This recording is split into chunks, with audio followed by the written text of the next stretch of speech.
ఇన్వెస్టిగేషన్లో భాగంగా ఐబొమ్మ రవిని కస్టడీలోకి తీసుకున్న హైదరాబాద్ సిసిఎస్ పోలీసులు రెండో రోజు ఆయనపై ప్రశ్నల వర్షం కురిపించారని సమాచారం.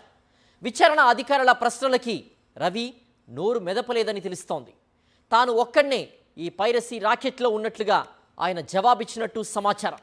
మరో 3 రోజుల పాటు కస్టడీ విచారణ సమయం ఉంది కాబట్టి రాబోయే 3 రోజుల్లో రవి ఏం చెబుతారనేది ఆసక్తికరంగా మారింది. ఐబొమ్మ వెబ్సైట్ తయారు చేసి అందులో పైరసీ సినిమాలను అప్లోడ్ చేసి సినిమా పరిశ్రమకు వేల కోట్ల రూపాయల నష్టాన్ని తీసుకొచ్చిన ఇమ్మడి రవి పేరు దేశవ్యాప్తంగా మారుమోగుతోంది. పైరసీ రాకెట్కు సంబంధించి ఘన విజయం సాధించామని తెలంగాణ పోలీసులు భావించినప్పటికీ వారికి షాక్ తగిలేలా రవి అరెస్టు తర్వాత కూడా పైరసీ ఆగట్లేదు. ఐబొమ్మ రవిని అరెస్టు చేసిన 24 గంటల్లో ఐబొమ్మ 1 పేరుతో 2-3 వెబ్సైట్లు దర్శనమిస్తున్నాయి. అయితే ఇమ్మడి రవి 65 వెబ్సైట్లు క్రియేట్ చేసి ఒకటి బ్లాక్ చేస్తే మరొకటి ఓపెన్ అయ్యేలాగా ఏర్పాటు చేశారని చెబుతున్నారు పోలీసులు.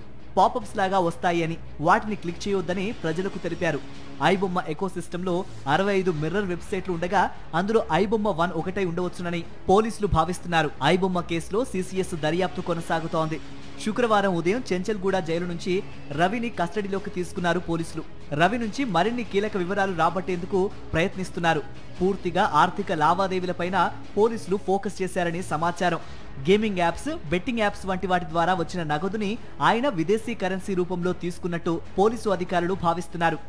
విదేశీ పార్ట్నర్స్ ఎవరైనా ఉన్నారన్న కోణంపైన కూడా పోలీసులు దర్యాప్తు చేస్తున్నారు. క్రిప్టో కరెన్సీ రూపంలో ఎన్ఆర్ఐ ఖాతాలకు చాలా మొత్తాలని జమ చేసినట్టుగా పోలీసులు గుర్తించారు. రవి కేసులకు సంబంధించి ఇప్పటి వరకు మొత్తం 10 సెక్షన్లుగా ఉండగా కొత్తగా మరో 3 సెక్షన్లు పోలీసులు జోడించారు. ప్రహ్లాద్ అనే పేరు మీద పాన్ కార్డ్, బైక్ లైసెన్స్, ఆర్సీలు తీసుకున్నాడు కాబట్టి అతనిపై పలు ఫోర్జరీ సెక్షన్లు జోడిస్తూ కోర్టులో మెమో ఫైల్ చేశారు పోలీసులు.